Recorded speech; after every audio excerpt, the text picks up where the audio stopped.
bitta o'g'il kelganda gapirdim-da. Kayfga berilib ketibdi. Kayfga berilib ketibdi-da o'g'lim.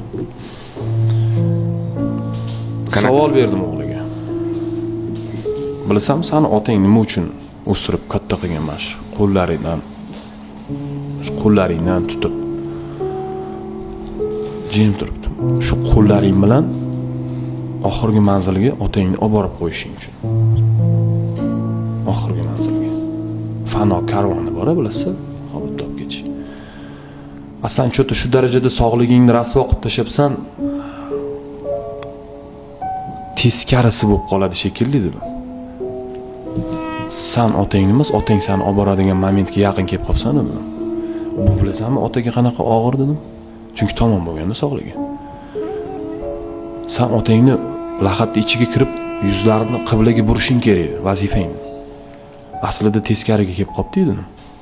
Ko'zidan yosh chiqdi. Xafa bo'lmadim, hayot seniki dedim.